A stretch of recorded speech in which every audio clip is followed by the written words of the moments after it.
Oh, another word, Edmund Husserl. Don't worry about Edmund Husserl. You have to underline this. This is a direct critique of positivism. So this part here is actually about science. Yeah, this one is non-science approach. This one is chapter 3. Not critique of structuralism. This is not critique of macro. They didn't come out and say society is not structured. They didn't criticize macro theory. They criticized science. Yeah, positivism, in 2 weeks you understand this is about science, scientific approach. Now, I told you it's very different from whatever you heard just now about instruction, the mind, take the roles of the others and all that. They had these in the background. But now the focus changed. This is very psychology. Yeah? This is about psychology. About consciousness. Yeah? There's another word to call this perspective. We call it social psychology. When I was students, I had a big book on social psychology. So if you do psychology, this is it. Yeah? It's about consciousness. It's about how people think. Yeah? So how people make sense of their lives, how they come to understand meaning. Not even about self. It's about the mind. Yeah? So this perspective. Just now, Josh Herbert Mead got the mind, the self, and society, yeah? And he said the self is the focus of that perspective early on. But for phenomenology, it's about the mind. It's about consciousness. How we make sense of things.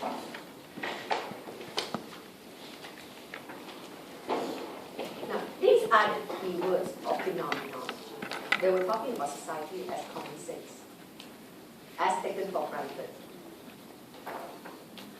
In this class, you come to class today, not just to learn sociology, but you come to create this class. How do we create this class? Not because of the sounding of our ideas, but we come and exchange ideas. We come and communicate ideas, verbal, non-verbal. We come take the role of each other. We come to an agreement. This is the class we want to live in. Right? Now, this perspective says, you create it, you forget. You are not aware. Yeah? You are sitting here, creating the class, but you are not aware. And you think, role of students is given. Role as teacher is given. They say not true. It's not given. You are making it now. Yeah? From communicating with me, from knowing what I expect of you, I know what you expect of me. The role is never fixed. It's never given. But we just forgot. We take it for granted. Okay. This one you understand. Doesn't exist sui generis and all. Now, one thing about this perspective is this method called bracketing. Yeah? Bracketing. Now, what is bracketing? Edmund Husserl and Schulz, this guy is actually more famous than Edmund Husserl, yeah? If you want to know phenomenology, usually people say it's Schulz. This guy, Albert Schulz. Schulz said, you don't know, right, that you are creating the society, right? You think it is given. You think it is common sense. Yeah? Taken for granted knowledge. He said, in order to try to understand it, because you don't understand, you are not aware, yeah?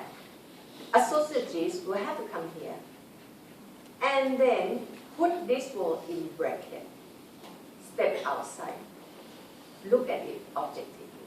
That's what bracketing is. Meaning put the word inside the bracket, step outside to look at it. See, you create a family, yeah? You go home. Whatever pattern in your family is created by you. But you don't know. You don't know you are actively creating your family. You are not aware. And you think it is common sense. You know, my family operate like that. We come home, we have a dinner together. No, it's normal thing. It's common sense. This is what family does. It's not common sense. There is no common sense. Some common sense is nonsense. Yeah? It's really about people creating together, but they don't know. So you have to put this one in bracket. Because when you are in a family, yeah, you think it's common sense, you are biased. You want to understand your family, you have to step outside. Step outside meaning what, you know? Meaning making family strange. Yeah? And you look at it inside. That's bracketing. I don't think you use it. I don't think you even need this.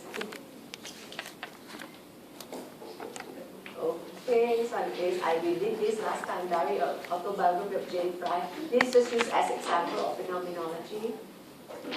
Okay, this is what you need to know. Okay, you wake up now. Wake up.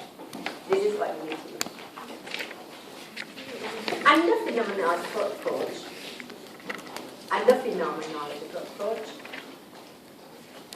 Durkheim's study of suicide was being attacked. And why you need to know this one, because this syllabus has got a lot of Durkheim suicide in there. And this is the criticism against Durkheim suicide. Saying that suicide is not a social fact. It is a construct. It is a social construct. It is not a fact. It is being created. Created by what? By such. Now, let me ask you that, before we go into that. Do you remember Durkheim justified study of suicide by looking at statistics, yeah? And there's statistics of like Germany, different years, Germany always high. And then different countries, and Italy always low. And he said, see, society kills people. Yeah? Otherwise, how come different society tend to generate different suicide rates? What will you question? Any question that you may have? Last time I didn't ask you because we haven't done this yet. And last time I managed to convince you, and then I managed to convince you that you have to look at the structure of society. Because society kills people. Italy produced very low rate. German very high rate. Now, what could be your criticism? Any criticism? Anything you could criticize? Won't you ask this question, how different countries define suicide?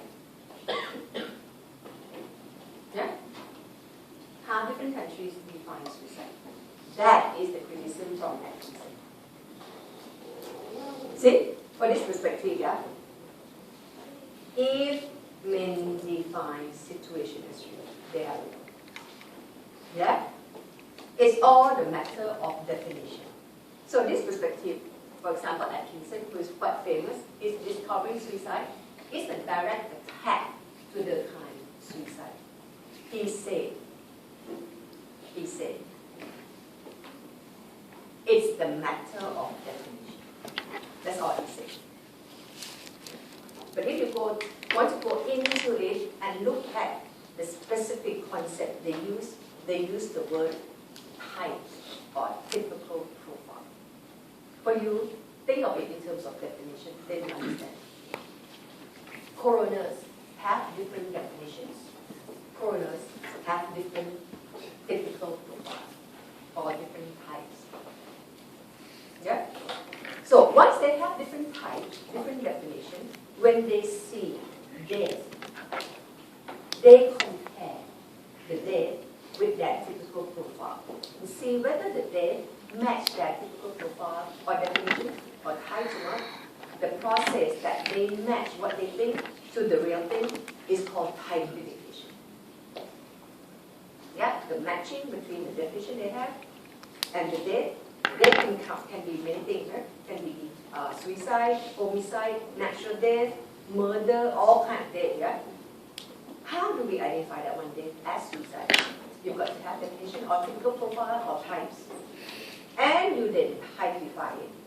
The process of matching is called typification.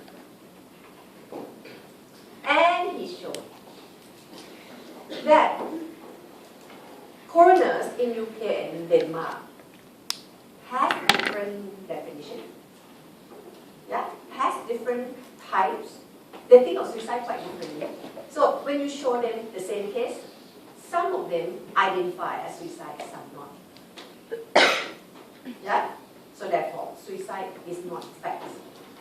It's not a factual thing. It's not a social fact. It's the matter of definition. Yeah? This one is quite useful because the term suicide is being used so much. Douglas is another guy, but Douglas is not as famous as Atkinson, but Douglas said the same thing. It's about definitions. Yeah? If you do not intend to go back and read typification and all that, yeah, and you don't understand it thoroughly, you just say it's a matter of definition. And you can just say, Atkinson said, different countries produce different rates because officers or coroners in different countries use different definitions. In his study, they decide, coroners in the UK and Denmark have different definitions.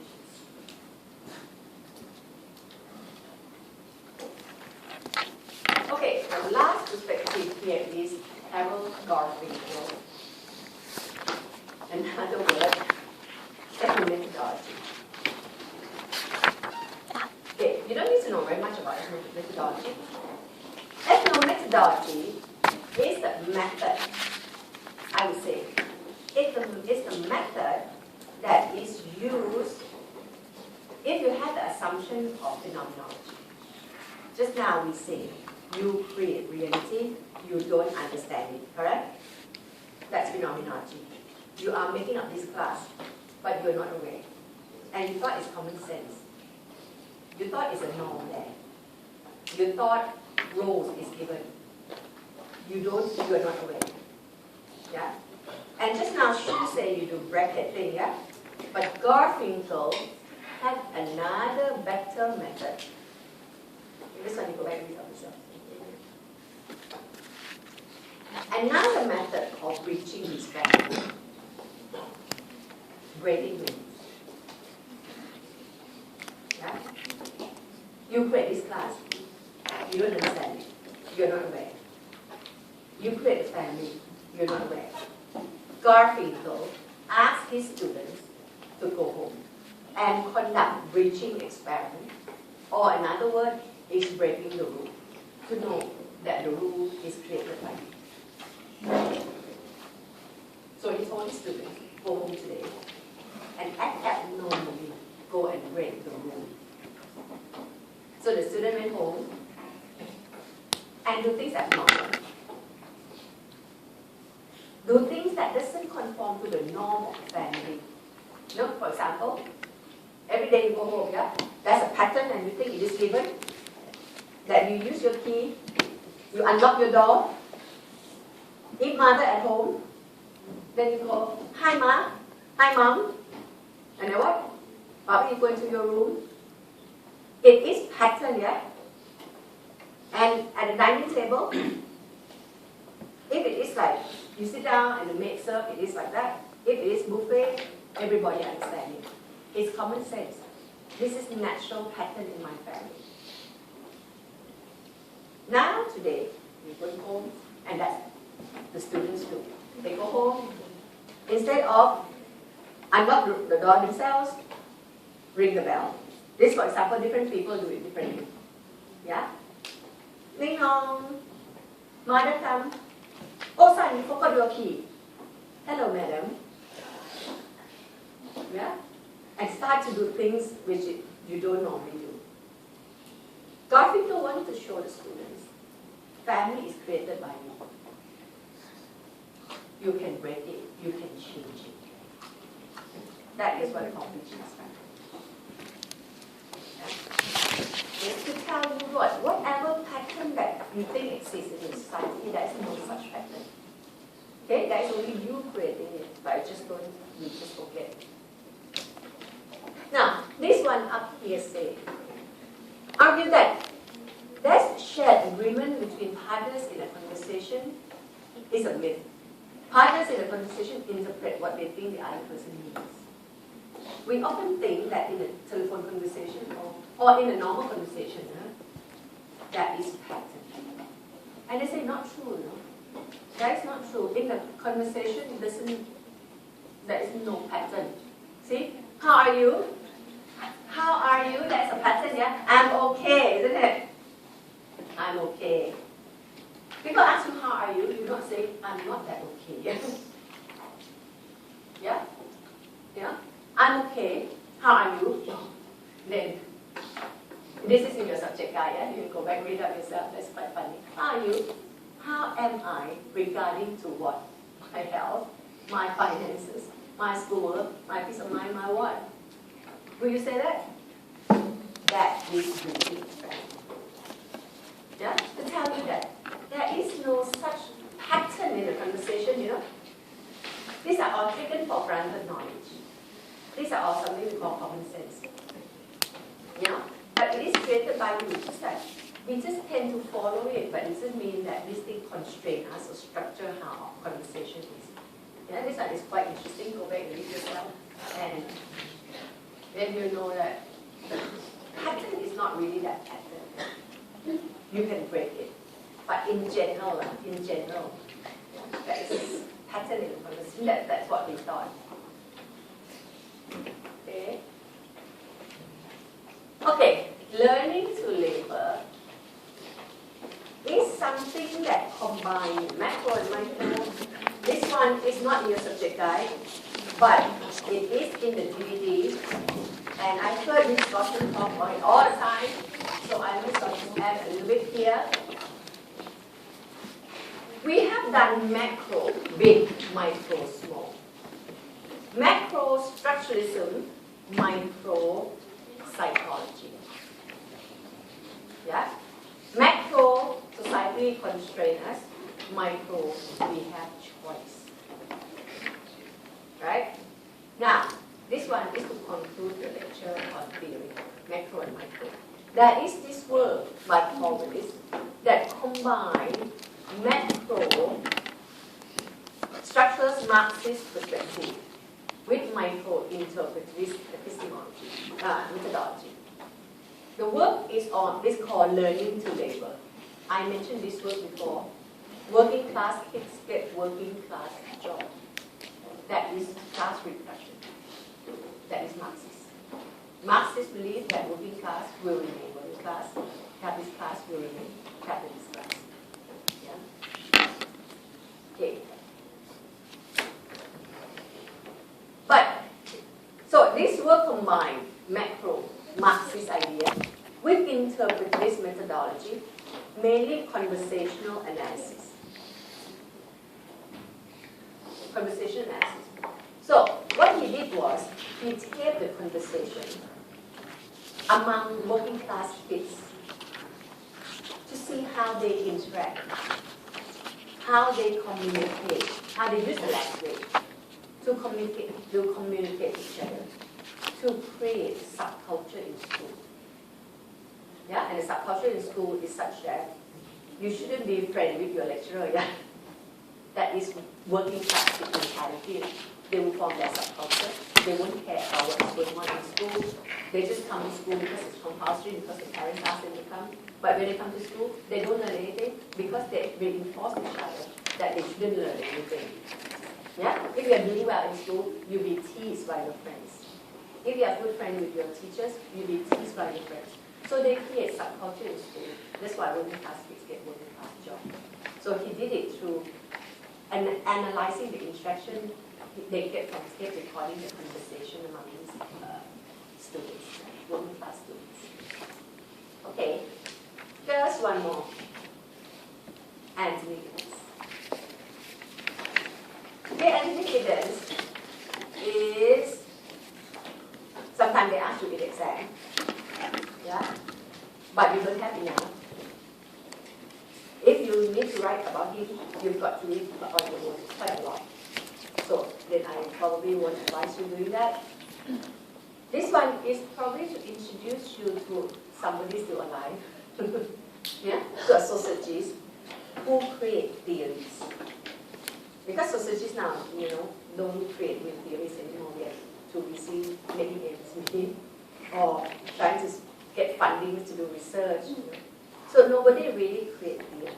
But this is a new theory called structuration. Yeah? Just like middle range. Macro too big, micro too small, then create something quite like middle range theory. That's it. That's both macro level and micro level. Which one he inclined towards? Which one Anthony Giddens is more like? Macro, micro? Micro.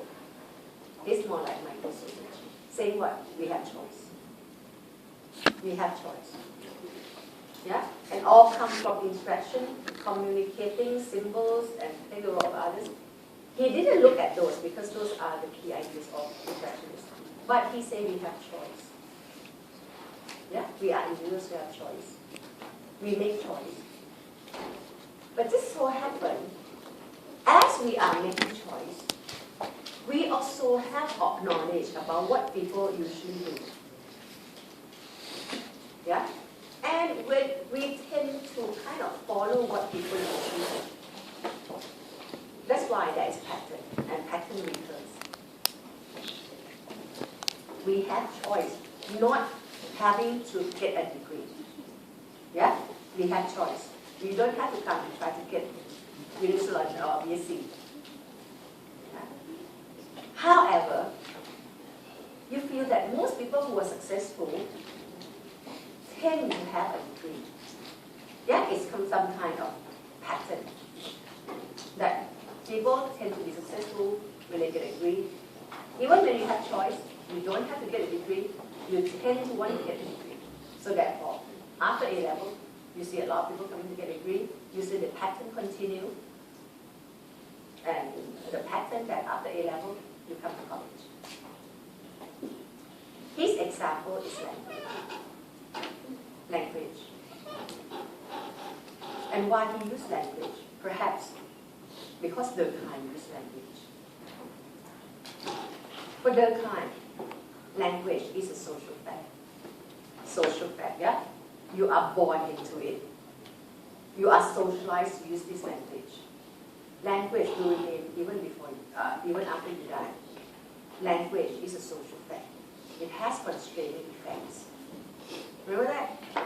Now, if you read that article, what is a social fact, you have this idea, and you won't forget it. Structuration said, it is not constraining. There is language. In Singapore, people tend to speak English. Yeah? You can opt to use other language, you can opt to use your Chinese or your dialect or whatever. But most people here speak English. You have a choice not to. But you know that most people do.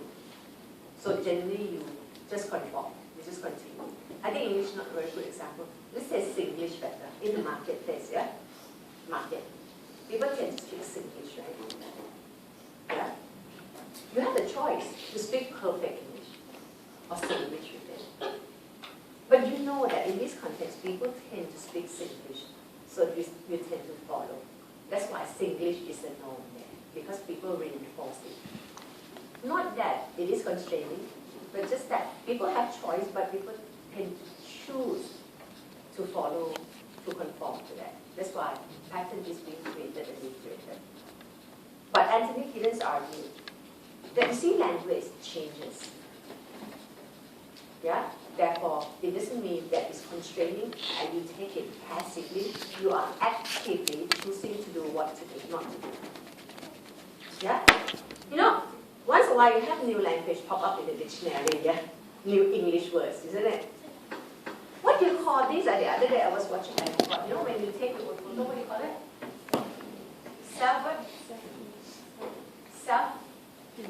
Selfie. Selfie, isn't it? Selfie. Self? How to spell? Selfie. Selfie. You know? Oh, that's few words, yeah? Selfie. This is selfie. Selfie being created, new words being created, meaning people create new words. People are not that passive and follow language all the time. They can have power to change it, So that is structuring. And then I officially declare macro, micro target. Yeah, you can go back and read it. Oh, yeah, criticism a little bit more. Okay, let's go for break. Let's come back and